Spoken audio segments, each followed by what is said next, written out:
Hello people of YouTube, my name is Brad. This is my channel, Adamant Orange, and this week in 3D metal model news. Nothing really new on the Fascinations or Metal Earth page this week. Nothing new incoming soon or newly released. However, I did notice some talk and did some research myself about another Universal Studios Metal Earth model that's now available. You can find it on eBay. I found it for myself. I'm not going to provide a direct link to the particular eBay listing that I found. But if you go on eBay and search for Metal Earth Universal, you'll be able to find it. But Universal Studios Hollywood, there's a Universal Studios Hollywood entrance sign now. I've spoken previously about a Universal Studios Florida entrance in color. It looks like they've also come out with the Universal Studios Hollywood entrance. I think it's in color. It's kind of hard to tell. If you look at the picture of the model looks like it has a little bit of color on the roof and on the sign. But I don't really see any in the window where the metal is, so it's kind of hard to tell. I'm going to go out on a limb and say it's probably in color, just subtle color. But that's another new one. Now, it's listed as $39.99 on eBay right now, which is a pretty penny. I know a lot of people have complained about the price. It's my understanding that Universal Studios models are more expensive than the Disney models. And then to have somebody buy them and then try to resell them on eBay is going to mark the price up even more. So I think this A model's been sitting there for a while because there aren't a lot of people who are willing to pay $40 for a simple sign model, and I can't say that I blame them. And looking around at Piececool and Crazy Toys, I'm not really seeing anything new on their site, but I did notice on AliExpress a couple of new models have popped up on Magical Models store. One of them is a Lyubu, L-Y-U-B-U Warrior. Not really sure how to say that, and I don't really know much about it. It's a Microworld model. It looks to be a rather large model. They've got it priced at about $79.90 US for just the model. It looks like there's 7 sheets. It's about 22 centimeters tall, fairly tall, so that's about 8.5 inches. Not huge, but fairly sizable. And it's in color. Also showing up this morning from Magical Model Stores is the Dark Stones 3D model. I think I'd seen somewhere on Reddit, on the Metal Earth subreddit, where somebody said Donkey Kong Dark Stones model. I'm not sure about that, but the listing that I found is another Microworld model, just listed as the Dark Stones model. It is about 17 by 20 centimeters by 14.5 centimeters. I haven't translated that yet. It's also about 7 sheets. And it looks like it is about $63.19 for the base model US dollars. Pay a little bit more, $69.12, and you can get it with a couple of Piececool tools if you want. Both of those available on Microworld's, not Microworld's, Magical Model Store's AliExpress store, and I will put links to that down in the description below. And if you follow along with CodeWiki on his site, Metal Model Builders, you may have already seen this, but I thought it was interesting to point out. He's made a recent post or an article about fixing mistakes and breaks. I think it's titled When Things Go Wrong. And it's an interesting read. I've only read about halfway through it, but it talks about ways that you can correct mistakes and very common problems that go on during the build. And it's a useful resource if you're trying to fix your own mistakes, because honestly we all make them. I know some of the article CodeWiki talks about how he's clumsy and makes mistakes. Honestly, I'm the same way. I've pretty much tried to build this channel and my build videos around the mistakes that I make. The idea being I make these mistakes so you don't have to, and I can show you where not to mess up, because if there's a place to mess up, I'm probably going to find it. And really, I think a lot of people do that. None of us are perfect. We're going to make mistakes.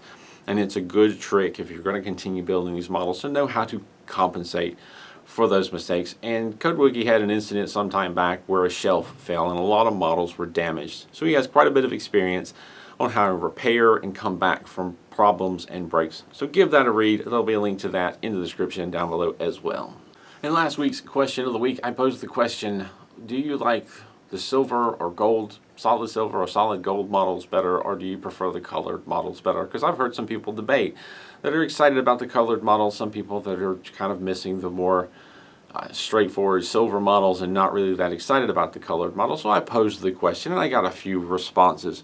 One is Russell Steves. I like the colored models, but I just finished the Iconics Black Pearl, and being black found it more difficult to see the tabs slots even under bright lighting. Difficult to build. Some slots so close together couldn't bend or twist tabs.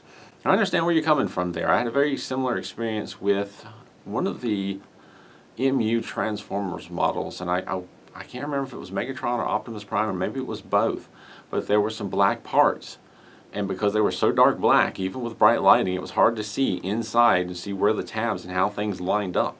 I understand that difficulty, and I had some trouble with that with some models myself. Now, James Bickert states that personally I prefer the colored models and the additional level of detailing they bring. And I would have to agree. There are definitely some models out there with the extra colors certainly add another level of depth and detail to it that really complement it. And sometimes if the color's done in a subtle way, like with the Hong Kong ferry, there was just some striking contrast in the colors on that model that really made it pop out. So depending on how you do it can really affect how it goes. The Legends models are an interesting example. The original Legends models that came out were a very bright, very shiny color, and I think it was a little too much. Later on, they went to a more subdued semi-gloss finish, and I think that worked a lot better for the Legends model lineup, and that's me personally. Now, Albert Fish writes, I think the cat models look better in the original metal silver color, but some models that are iconic for their color, like the TARDIS model and the DeLorean. Also, the new West models, colored especially when it's very colorful like the Flintstones model, look amazing. Colored when relevant, I think, is the best.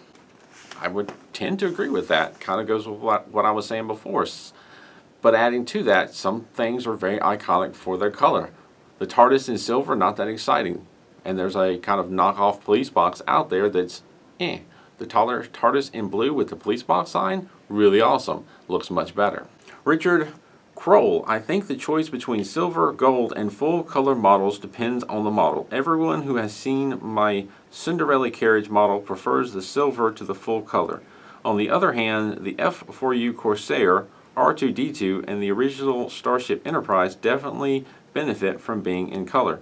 I find the Chinese armor models look better in gold rather than silver or bicolor. So it looks like probably people are more or less on the same page with this. Dr. Tim, I apologize, Schurig?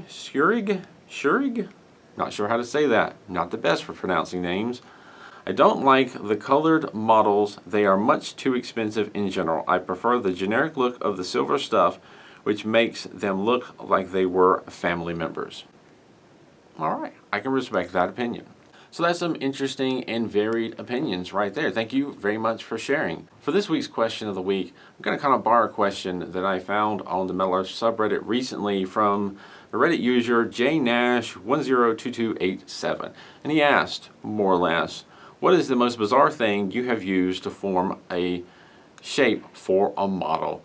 I myself, when I answered that question, the thing that stood out the most to me was I used a can of refried beans to try and shape the body part of the Mega R2-D2 because it was such a large model.